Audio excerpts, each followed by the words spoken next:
好，我係 Joanne。今日咧約咗朋友就嚟牛池灣飲茶，跟住再去彩虹村打卡，最後仲會去埋九龍城玩潑水節。大家咧睇片之前，記住要訂閱我嘅頻道啊 ！Let's go！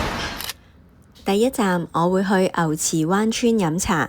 呢一間茶樓係牛池灣村入邊歷史最悠久嘅店鋪，亦都係而家香港買少見少嘅鐵皮寮屋茶樓啦。呢間茶樓嘅名就係叫做新龍城茶樓。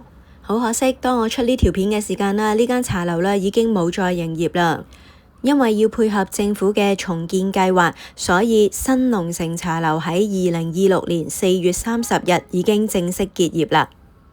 呢條影片嘅拍攝日期就係2026年4月11日，我哋就係知道啦，呢一度就快要重建啦，所以都想喺佢拆之前啦嚟呢度感受一下。以前讀大學嘅時間，每一日都會喺呢一邊嗰度搭車㗎，但係咧真係一次都未嚟過呢間新龍城茶樓啊！所以喺呢一個牛池灣村拆卸之前，我就約返大學嘅朋友一齊嚟呢一度聚舊。而呢一條影片可以話係見證住歷史。我哋當日係星期六晏晝1點嚟到㗎，哇，超級多人啊，想揾個位坐都難啊！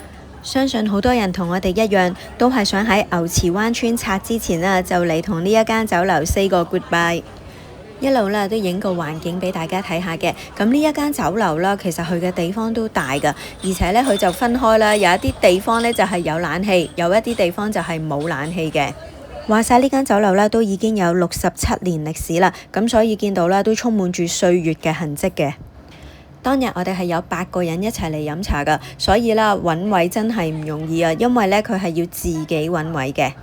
酒樓淨係收現金嘅啫，佢嘅餐牌基本上就係黏咗喺埲牆度㗎啦，啲點心嘅價錢全部都係喺個牆上面嗰度可以睇到嘅。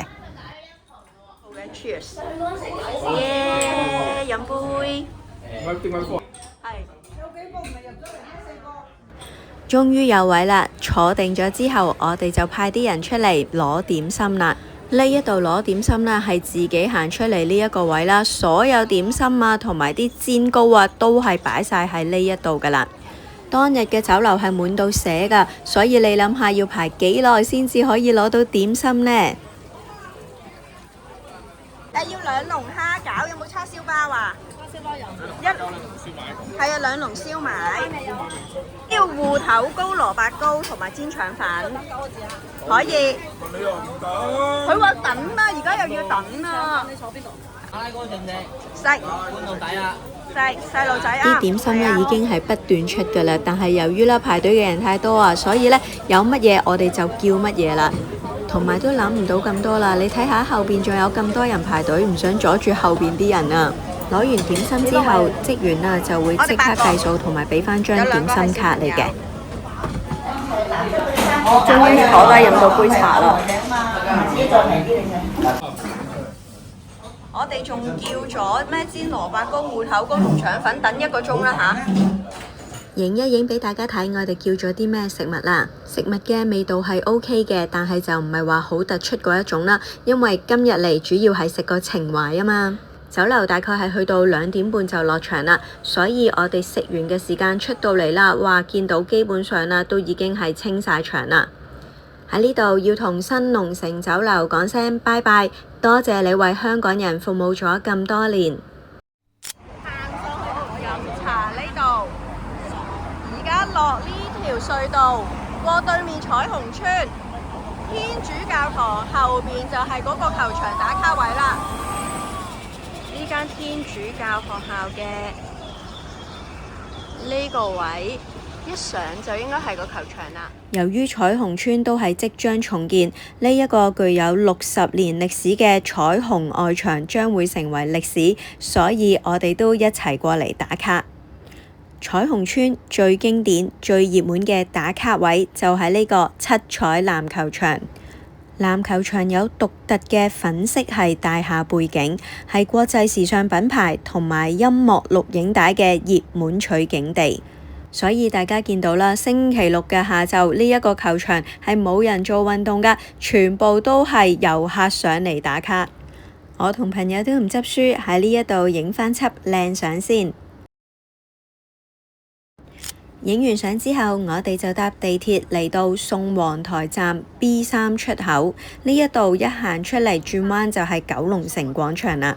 因為我知道九龍城廣場嘅地庫層啦，而家開咗一個新 food court，就係以九龍城寨為主題嘅。咁我之前呢都見過有人嚟拍片㗎，所以都想自己親身嚟睇下啦。我當日係星期六下晝4點嚟到九龍城廣場地庫呢個 food court 㗎，而且當日九龍城呢係搞緊潑水節㗎，估唔到當日呢個 food court 都係非常之冷清㗎，好多座位都係冇人坐，而有人坐嘅座位只不過代表佢坐喺度，唔代表佢係有幫襯㗎。諗起以前成日都會嚟九龍城廣場呢度行街、唱 K， 仲有睇明星表演啊！哇！而家呢一度變咗一個死場啊，感覺真係好唏噓。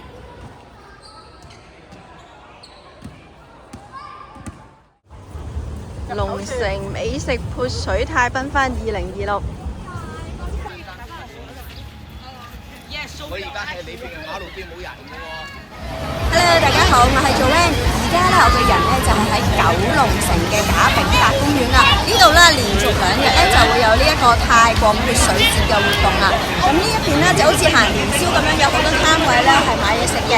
後邊呢度就係呢玩潑水節嘅主場呢，就係玩潑水嘅。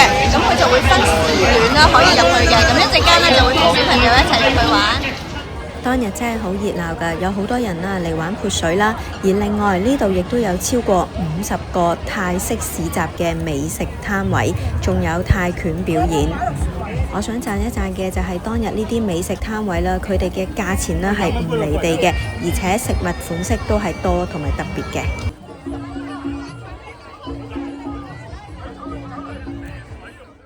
潑水等候區。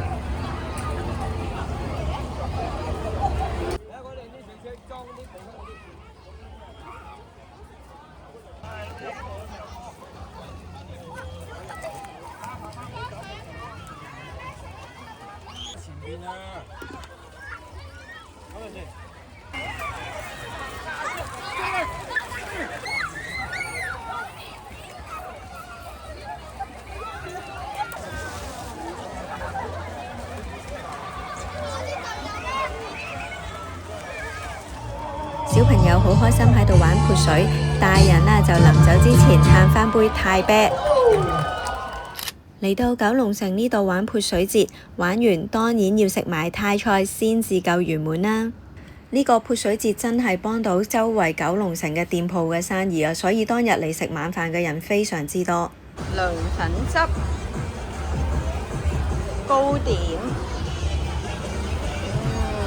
泰國燒烤。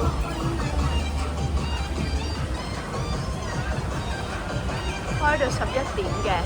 我哋坐定之後，職員就同我哋講，由於當日人客實在太多啦，所以佢哋人手唔夠啊。我哋就快快脆決定點好啲咩餸，跟住就等職員慢慢煮，慢慢送上嚟啦。呢度嘅職員呢都係泰國人嚟㗎，所以應該都係煮一啲好地道嘅泰國菜嘅。咁味道啦係 OK 嘅，咁但係當然啦就唔會好似當地咁酸咁辣啦，一定會配合返我哋香港人嘅口味嘅。但係整體呢，我哋都滿意當晚嘅食物嘅，清晒。由於係泰國新年啦，所以一啲泰國嘅店鋪啦，佢哋會將個佛像呢就放喺條街上邊，方便泰國嘅民眾呢就進行浴佛。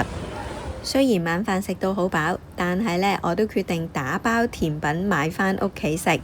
呢間皇室甜品喺九龍城都開咗一段長時間㗎啦，我就係俾佢嘅芒果甜品吸引住啊！去泰國一定會食芒果糯米飯啦，但係由於頭先食得太飽啊，所以冇點到嚟食。唔緊要，攞住呢個冰凍嘅甜品返屋企食。今日同成班朋友玩得好開心，節目非常之豐富。唔知大家對我呢個香港行程有啲咩意見呢？可以喺留言嗰度話俾我聽。多謝大家收睇呢條片，記住要訂閱、like、share， 仲可以留言俾我。我哋下條片再見啦，拜拜。